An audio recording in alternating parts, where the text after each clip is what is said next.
আসসালামু আলাইকুম। তো আজকে আমরা আসছি গণপ্রজাতন্ত্রী বাংলাদেশ সরকারের সিভিল সার্জনের কার্যালয়ের একটি নিয়োগ বিজ্ঞপ্তি নিয়ে।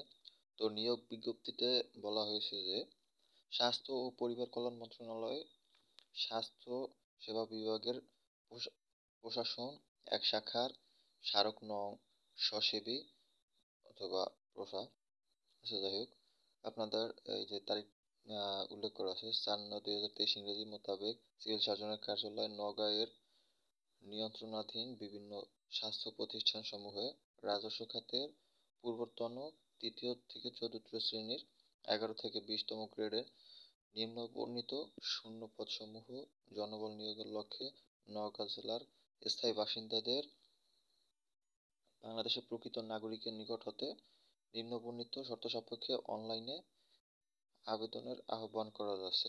অনলাইনে ব্যতীত কোনো প্রকার আবেদন গ্রহণ করা যাবে না, তো সবসময় একটু খেয়াল রাখবেন। তো পদের নাম এবং পদের সংখ্যা, বেতনের স্কেল, শিক্ষাগত যোগ্যতা এবং কোন কোন জেলায় আবেদন করতে পারেন সবগুলো উল্লেখ করে দিচ্ছি।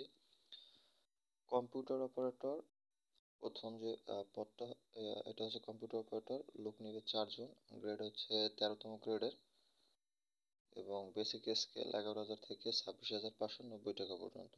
শিক্ষাগত যোগ্যতা দরকার পড়বে কোনো স্বীকৃত বিশ্ববিদ্যালয় হতে বিজ্ঞান বিভাগে স্নাতক অথবা সমমানের ডিগ্রি অর্জন করতে হবে এবং যারা আবেদন করতে পারবেন শুধুমাত্র নওগাঁ জেলার বাসিন্দাগণই আবেদন করতে পারবেন। এক্ষেত্রে সবগুলো পোস্টের ক্ষেত্রেই একই।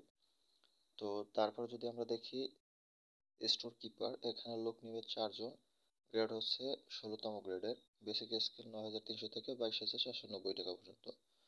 শিক্ষাগত যোগ্যতা কোনো স্বীকৃত বোর্ড হতে উচ্চ মাধ্যমিকের সার্টিফিকেট বা সমমানের পরীক্ষায় উত্তীর্ণ হতে হবে। তৃতীয়ত হচ্ছে স্বাস্থ্য সহকারী, এখানে আপনার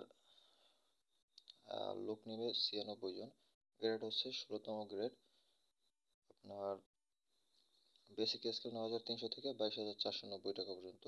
এখানে শিক্ষাগত যোগ্যতা হচ্ছে উচ্চ মাধ্যমিক সার্টিফিকেট বা সমমানের পরীক্ষায় উত্তীর্ণ হতে হবে। তারপরে 4 নম্বর আছে আপনার ড্রাইভার, এখানে লোক নেবে 1 জন, গ্রেড হচ্ছে 15তম গ্রেড, এখানে বেসিক স্কেল হচ্ছে 9,700 থেকে 23,490 টাকা পর্যন্ত। এখানে শিক্ষাগত যোগ্যতা হচ্ছে কোনো স্বীকৃত বোর্ড হতে জুনিয়র স্কুল সার্টিফিকেট বা সমমানের পরীক্ষায় উত্তীর্ণ।